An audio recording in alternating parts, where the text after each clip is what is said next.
Welcome, coaches from across Canada. We're here for our first episode of 10 Questions With. We hope to, over the next couple months, really bring some platform here where you can ask questions to some of our guests about coaching, best practices, and just questions you've always had for people. We hope to have a good range of guests, from Baseball Canada alum to Blue Jays player development, maybe even some alumni down the road. Obviously we wish we were on a baseball field right now. That's not the case. We hope everybody's staying home, staying safe. Our first guest for 10 questions today is a good friend of mine, a former teammate, Chris Robinson. He comes from a 10-year playing background, made his big league debut with the Padres in 2013. Longtime national team, two-time Pan Am gold medalist, played in the Olympics and a couple World Baseball Classics. We're really excited to have Chris Robinson. So, Robbie, thanks for joining us, man. Well, thanks for having me, Timmy. I appreciate being the guinea pig and you getting me out of the way before you bring on some bigger names so I don't have any big shoes to fill right now. Absolutely, man. Well, listen, so here's what I'm going to do. We got questions that have been sent in, so I'm just going to rattle off some questions for you, and we're looking forward to your answers. So first, we have a question from Billy. What is your opinion on the one-knee receiving stance that is getting really popular? Obviously, you being a catcher, it's a great question. What do you got on the one-knee stance? Well, it's changing the game behind the plate for sure. I mean, it's becoming a common theme for most catchers to utilize it at some point. It was just starting. I would say it just as I was finishing my career. So I actually used it and really, really liked it. It was effective. It allowed me to get under the ball a lot easier, allowed me to give a lower target for the pitchers. So for me, it's a great addition to the game. For amateur players, I think if done properly and if done for the right reasons, it can be as effective. I find some of our older amateur guys, that get in the weight room, they're tight, they're a little tighter. So it allows them to add flexibility, get underneath the ball, be able to move. As the level as you go up levels, pitchers are stressed to be down in the zone, pound the bottom of the zone, pound the bottom of the zone. And the problem for catchers is that's a tough pitch to catch. The balls in the lower half of the zone are a little tougher. So to be able to get underneath the ball, clear that knee out, to have that access underneath the ball and a little bit more mobility with your catching hand and your catching elbow, it cleans a lot of things up. I find on the amateur level, it does a lot to help kids. It allows for their hands to free up. So I love using it with our guys. And I think that at the big league level, you're seeing it everywhere, whether it be to catch a low pitch, whether it's a setup so that you can work against the ball to keep it in the zone. And for the time being, until we get some robot umpires, I think it's a huge addition to receiving the ball, especially with the analytics that they have now in the big leagues at the professional level. They can really, really dig into the guys that receive the ball well and go and separate themselves. I can remember talking with Jeff Francis about what he loved about, or who his favorite catcher was, and he used Yorvi Torrealba and the reason was solely because he thought he caught the low pitch as well as anybody ever threw to, except for me, probably, of course, right? It's great insight. Next question coming to us from Blair. How do you manage parent and player expectations in a game where failure is always a part of the equation? I feel like I might be getting set up here. It's like I don't think we have any Blairs as parents in our program, and maybe they're using a fake name. But no, I mean, the game of baseball is very difficult. I try to remind people of that.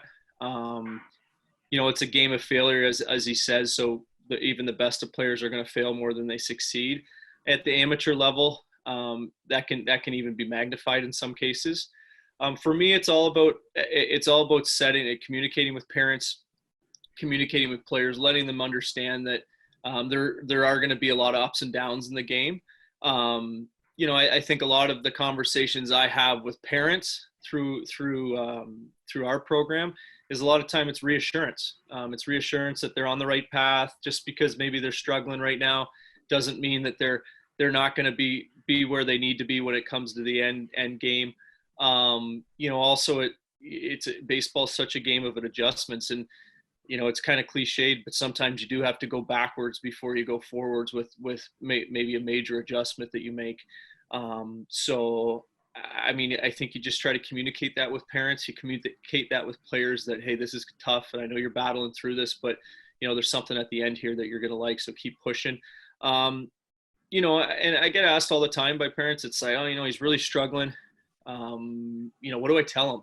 What do I tell him when he gets in the car and he's 0 for 4? And I think players have enough coaches nowadays. Whether it be on staff that they work with, whether it be on Instagram where they're watching hitting videos or pitching videos on Twitter. There's a lot of good stuff on there too. I know people like to talk about some of the bad stuff, but there's a lot of really good stuff and good coaches.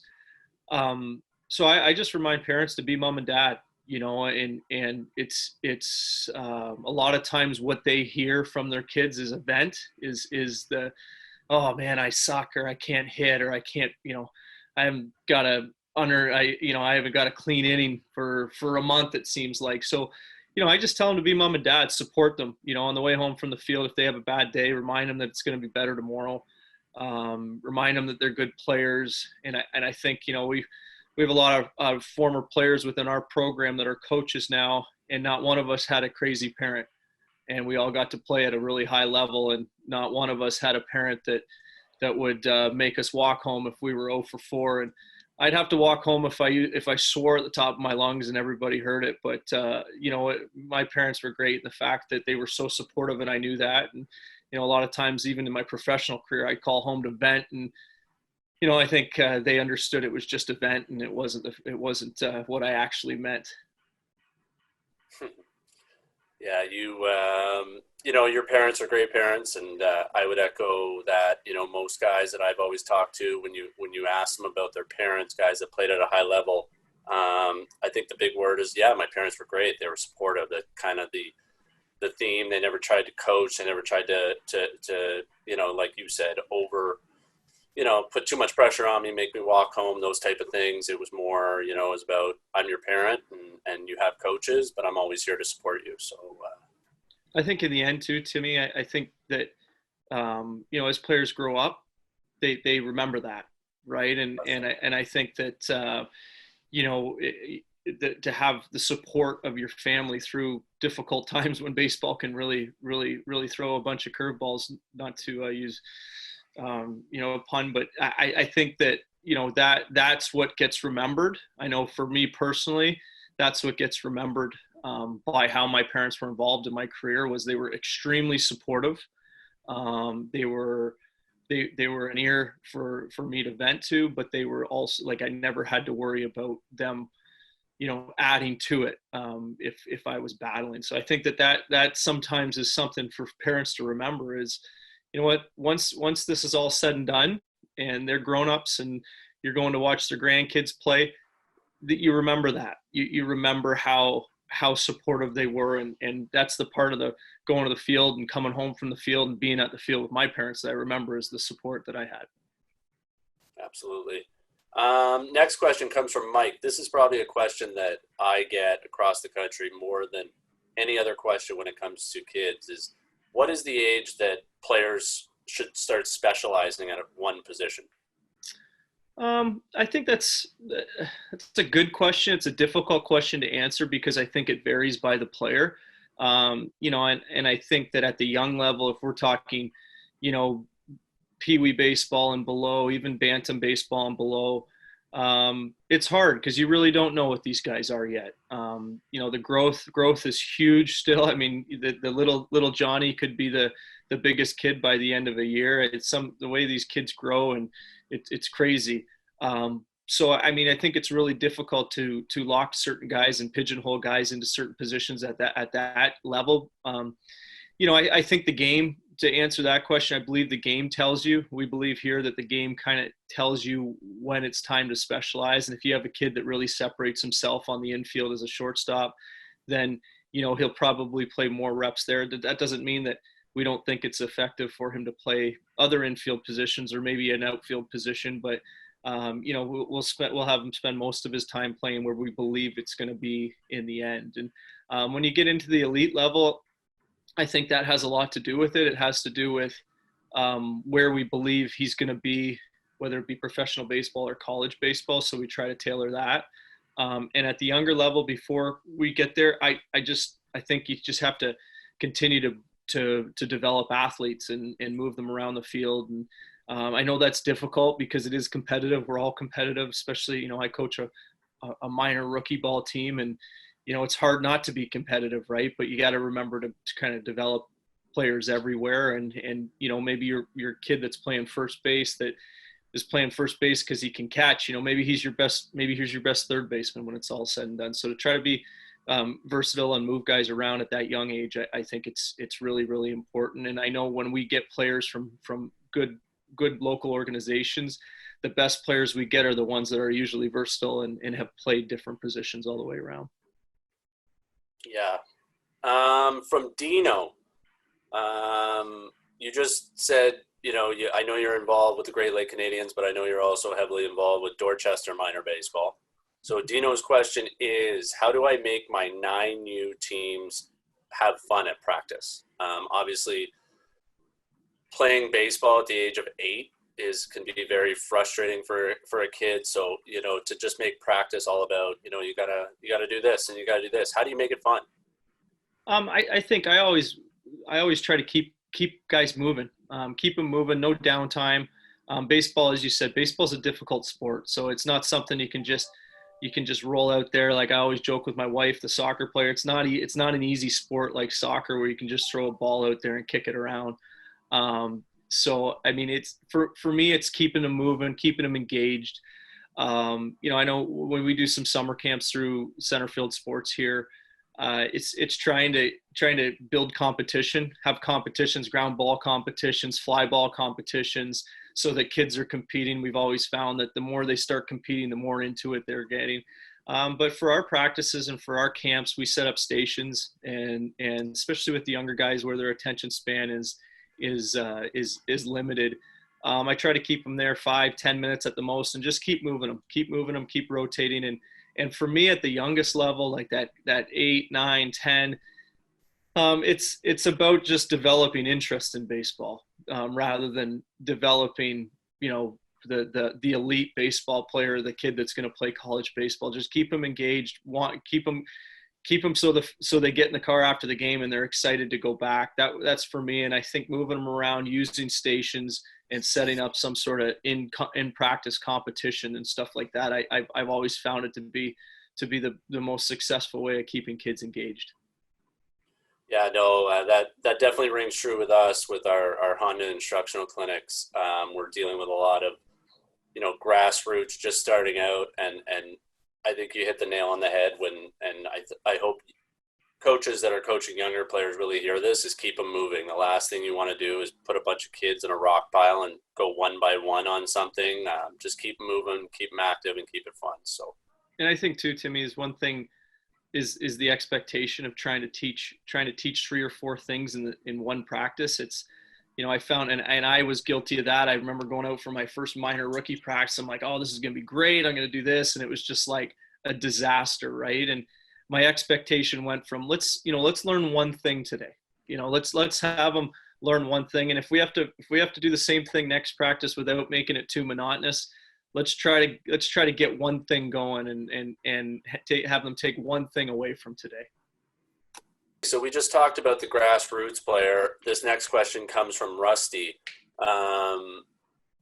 It's kind of the complete opposite. How do you, with the Great Lake Canadians and everything you're doing there, junior national team, when a player talks to you, an elite player talks to you about getting ready for a showcase, how do you prepare? What do you say to them? How do you prepare them for that scout workout or that showcase they're about to go to? I think there's a couple different ways to do it. One of which I believe is you do some research, you find the right ones to go to. There's a ton of showcases. There's a ton of opportunity out there. There's a ton of people making money off of parents and young players. And I think it's really important, not only on the player side, but on the parent side, to prepare by picking the right one. Quick tournament 12 plug, but I mean, that's a opportunity for kids to go into a setting where they're competing for something that they, something down the road that they want, right? I know I have a lot of younger players ask us, should I go to the tryout? I know I'm young, grade 9, grade 10. And for me, the answer is always yes. Like go to an event like that so that you understand how they work. You put yourself under that microscope. You put yourself under that pressure of being evaluated, so that maybe down the road, when it's your grade 11 or grade 12 year, you are, you're more accustomed to that process, right? So I think for that's the number one thing is pick the right one, and once you have picked the right one, is go into similar processes that would make you ready for that. The other thing for me is I advise our guys to make it personal. Obviously, scouts, evaluators, coaches, whoever it is, they're people. So I mean, without looking like the guy that's trying to weasel his way on the team by sucking up, you shake somebody's hand, you make a good impression. I think that's huge. I think that can take the player, if player A and player B are very similar in talent, if there's a personal connection, or if this kid's shown that maybe character-wise he can separate himself, a lot of times he'll get the nod, right?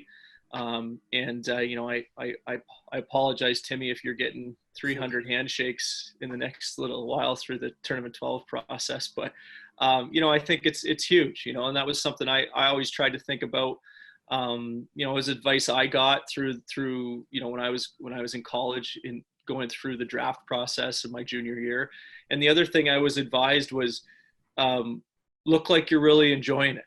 Look like you're really, really enjoying playing baseball. I know on a personal level, when I'm evaluating players, I just spoke with a college coach this morning, and one of the things I said about our kid was he loves to play, because this game, we said it earlier, this game can knock you down. So if I'm evaluating players, or I know if professional scouts evaluating players, or a college coach, I want to make sure that this kid loves to play baseball, because if he takes this step to professional baseball or college baseball, and he gets it handed to him a little bit, I want to know that he's keeping coming back to play because he loves the game. So I think that's another thing is, you got a smile on your face, you have energy when you're at showcases, that draws attention to yourself in a really good way.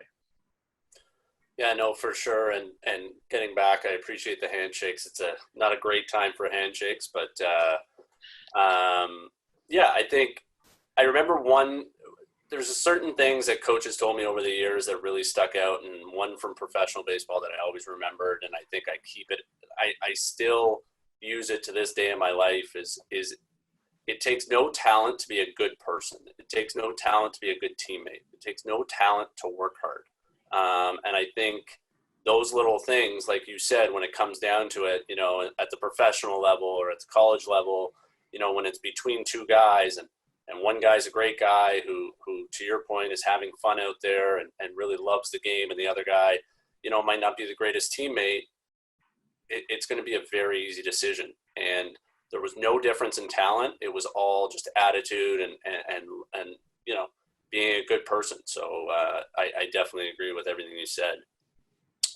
Next question comes from Gary. I coach a Little League House League team that has many kids new to the game and they're struggling to make contact. What can you tell them when they strike out, let's say 10 times in a row? Like what's the message? Well, I mean, I can, first of all, personally, I can tell them I've been there, striking out 10 times in a row, or at least it seemed like that. But no, I think with our younger guys, I think, again, keep them moving, keep their mind off of it.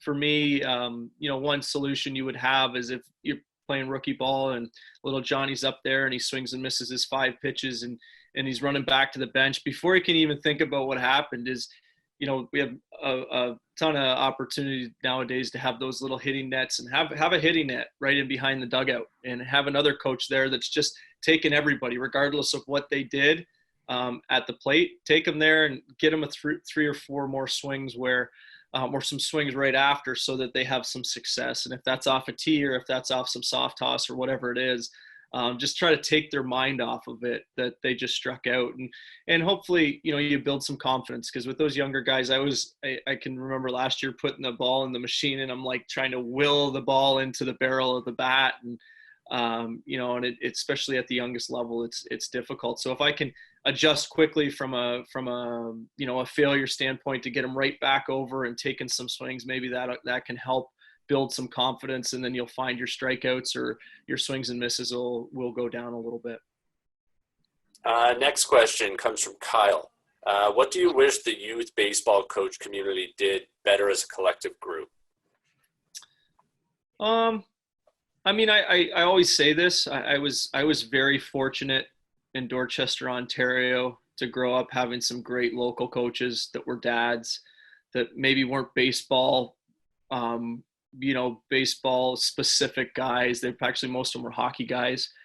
But I think that for me, they gave me opportunity that I had, and so I'm always very grateful of that. I'm grateful for all of our coaches at the local league level, at the younger levels. I think if I was looking at kind of what we see as they get into the higher levels, and Tim, you see this as well within the Tournament 12 process and all the amateur baseball you get to watch. But for me, I think the one thing that we find at times is some guys are too mechanical. I think that we try that at sometimes, whether we're doing it intentionally and or not, is we try to make guys more robotic, and instead of just developing the athlete, let the kid be athletic, let the kid do what he's able to do athletically, and then when he gets to the level where he has to clean some things up, then you can do that, right? And hopefully by that time he's got some coaches that are technically able to really help him. So that's the one thing I would suggest to all amateur coaches, is let kids be athletes. Like, don't try to coach them up too much, and again, that doesn't mean you just ignore them or just let them go, but I think that anytime kids get mechanical or robotic, it can really, really kind of hinder their growth as a player. The other thing that I find, and this might, as I'm as competitive as anybody, so I get it, but we find that sometimes when we get kids into the program on the front end or even in the middle, it's, they just don't know how to play the game of baseball. It's almost like they're wired to understand certain plays that are instilled, and it's just, and they don't understand the actual game of baseball. So that's that. I think that coaches can continue to do a good job of teaching them the game, forcing them to watch baseball, sending homework, saying, hey guys, like, watch baseball, watch these guys play. And over the last couple of weeks here, we've been able to watch some of the older baseball on television and the era that we grew up in, and like, you can pick up things by watching baseball. And, for me, that's huge, is continue to encourage them to watch baseball and learn baseball the right way. And for coaches that are at the younger levels that might not have the background, or they're there as a volunteer because no one else will do it, I encourage them to do the same, is watch baseball. You can pick up a lot of really good things just by watching a baseball game if you're just there to kind of take everything in rather than just mindlessly watch the game. Absolutely. Next question comes from Jeff. Not necessarily a coaching question. So keeping it PG, tell us a story about the 2013 WBC, which is the World Baseball Classic, Mexico-Canada brawl that people at home wouldn't know. Well, I still don't think I'm allowed in Mexico after that, but no, I think the one story I really like to tell about it, and this isn't to pump a guy's tires who's already a big deal in our baseball community, but Justin Morneau, you hear the stories about him, people, how great of a guy is, how Canadian is, and it's to a T. Timmy, you played with him, like, just the greatest Canadian, like, just so patriotic. And so before that game against Mexico, we were in this little auxiliary locker room at Chase Field, and he had a roll of hockey tape, and he passed it around to the whole group, and we had to put a piece of hockey tape on our uniform or equipment or something. And so guys would I put it on my belt buckle, and guys went out. We went out and obviously won the game, but got into a pretty good sized hockey fight, I guess, as well. So it was funny. It was kind of, symbolic of that Canadian kind of hockey player. And we made our careers by getting on Coach's Corner that night. And but it was cool. I was after the WBC, I went back. I was in camp with the Orioles, and I went back, and I remember we took a trip down to Fort Myers to play the Twins, and Mo was still with the Twins at that time. And I was back to camp, kind of the scrub, and sitting in the locker room, the visiting locker room in Fort Myers, which is like a little bunker. And some clubhouse assistant kid came over, and he said, "Are you Chris Robinson?" And like, I'm looking around, I'm like, yeah, it's me. Got all the big league guys here. And he hands me a bag, and it's got a couple rolls of hockey tape in it. He says, "This is from Justin." And so it's funny, I kind of held on to the hockey tape and used it all year, and us baseball players being superstitious. And so that was the year I got called up to the big leagues. And at that point, Mo got traded to the Pirates or signed with the Pirates, and Russell Martin was there as well. So we went into Pittsburgh with the Padres that year, and my parents were coming down with my family and Amy and the kids. And so I had to call my dad, and I said, I need you to go to Costco, and I need you to grab one of those big rolls of hockey tape and bring it down to me. So he brought it down, and I was able to pay it forward, and I sent it over to the clubhouse for Mo and Russ, and said, hopefully this will get you guys a long run in the playoffs. So obviously it didn't work, but it was kind of interesting that's the story that's how it started, I guess, is because we were ready to go out and play hockey that day against Mexico. Oh, it's awesome, man. It's a great story. This one you should be, an expert on, with, the amount of being so involved at center field sports with Sterney and all the guys out there, is what is the appropriate amount of off-season indoor baseball practice to do? Does that change based on age and talent? That's from Andrew. Yeah, I mean, I think that it does vary by age and by interest level. I think that on our end, we have our guys in at the highest level. We have them in twice throughout the week in the off season organized. And then, we advise them to get in a third or fourth time on their own. That would be at the highest level. That'd be guys that, have goals of playing professional or collegiate baseball. And I think that even at that level, we stress a downtime. So there has to be a break. And I know that there's different philosophies, and whether they're right or wrong, it's just ours. So once we get done in the fall, we have them shut down for a good 2 months, especially throwing. All our pitchers don't touch a ball from, first to middle of October till they start in January. I think there is a shutdown period that's necessary that's our belief, especially nowadays with some really good recruiting opportunities. It's a high exposure recruiting time in the fall. So for us to feel confident that our guys are going to be still going strong, whether it be the tournament 12 or some of the college trips or whatever it may be, it's our belief that we want our guys to be still going strong and at their highest at that into September and October. So for us, we believe that the way you do that is you give them that breather, you start them a little later. So that's always the philosophy we've used, and it's been successful. I know there's different views. Like I know I spent every off season with Jeff Francis, and he was a thrower. Like he loved throwing. Timmy, I'm not sure what your approach was, but Jeff just, again, not low intensity. He would play catch starting in November just to keep his arm going. Right. And it wasn't anything crazy, but that was just the way he did it. But at the younger level, for the younger guys, my approach and what I see at center field sports that works is you just keep them engaged, keep them in the facility maybe once a week from, throughout the off season, or as we get closer to baseball, we find that the facility gets a little bit busier and with team stuff in March and even into April, where kids are starting to think about baseball a little bit more, and hockey season's starting to finish, and we can we can get guys in to get them a little bit more there. So at the younger level, once or twice, as you head through February, March, April, I think gives you enough to get kids really interested.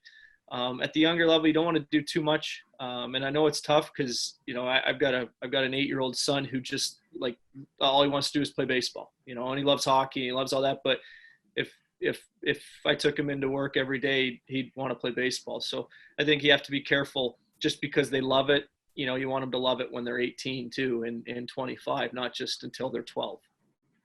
Right. No, for sure. Yeah, I think it's important to take a break. I'm glad you brought that up because it's going to lead into my last question. But yeah, I was always to answer your question. I was always a thrower like Jeff in the off season, but that's when I became a professional. I was more of a man, and I kind of knew my arm and knew how it felt, when it felt good, when to take a day, when not to take a day. But these young men, it's 15 and 16, they don't know what they're doing. And you brought up the fall, how important it is. And yeah, it's going to lead into my last question. And it kind of takes, kind of speaks to that break. This last question is actually going to come from me, TJ in Burlington here. Talk to me about multi-sports. Like, I know where I stand on it. I played a ton of sports growing up. What is your take on, and what do you think, what is your message to parents and coaches of all sports when it comes to multi-sport and kids playing, hockey or basketball in the winter, baseball and soccer in the summer? Like, what's your thought process? Yeah, I agree, Tim. Like, I feel like if you say, oh, you can only play one sport, we'd get struck by lightning the way we did it growing up. But at the younger level, I think it's huge, right? There's so much carryover that could be had. There's just the simple fact of competing, right? Like I watch, youth hockey all the time, and it's ultra competitive, whether you agree with it or not. But, you're learning something there as an athlete, right? You're learning to compete. One of the best coaches I ever had was my novice Adam bantam hockey coach, right? Like he instilled in us a competition that is very difficult, I feel like, to instill.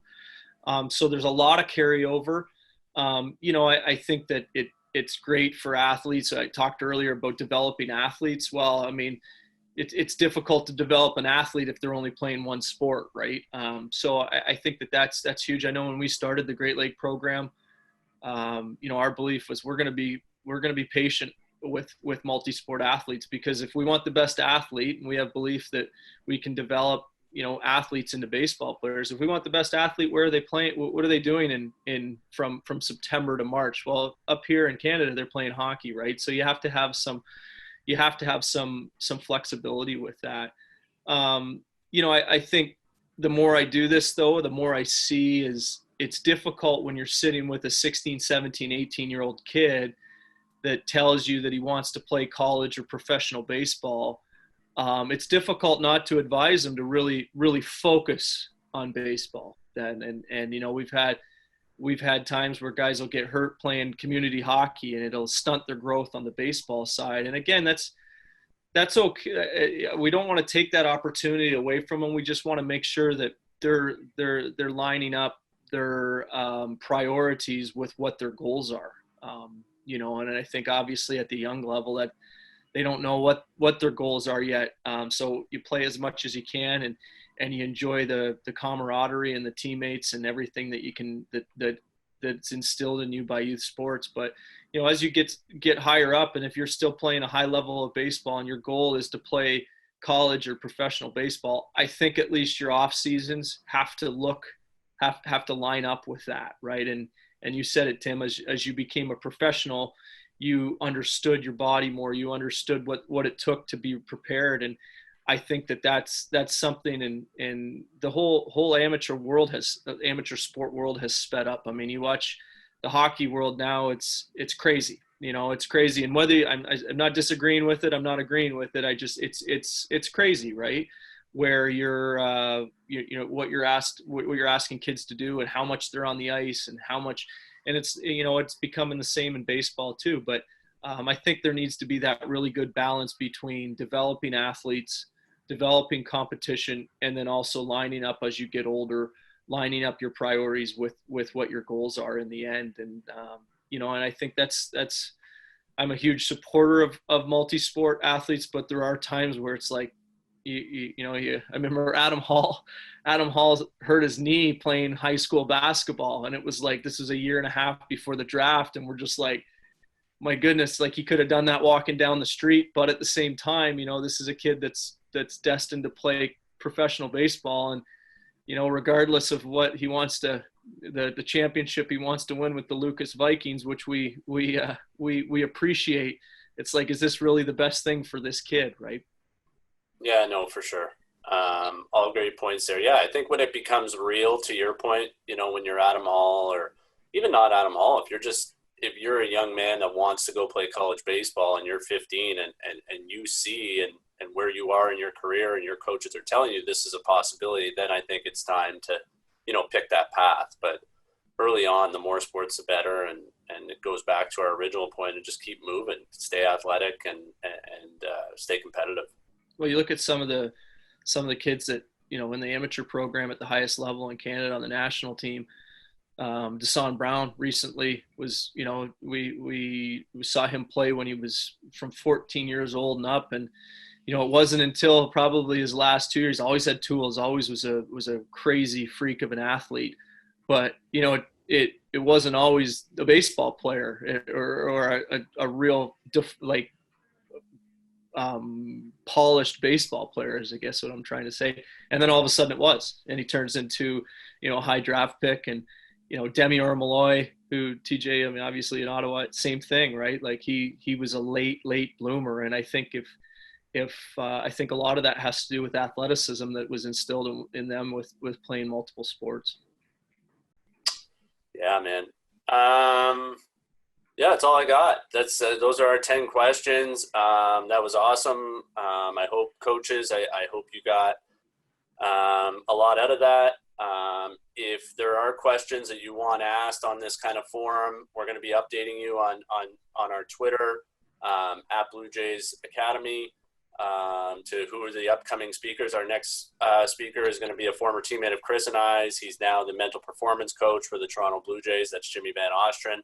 So he's going to be joining us up next. So if you have any questions for Jimmy, like I said, send them to our Blue Jays Twitter at Blue Jays Baseball Academy, or you can email us at baseball.academy@bluejays.com. But Robbie, I appreciate you coming on. Really enjoyed it, and thanks for everything you're doing across the country, and especially with Great Lakes Canadians.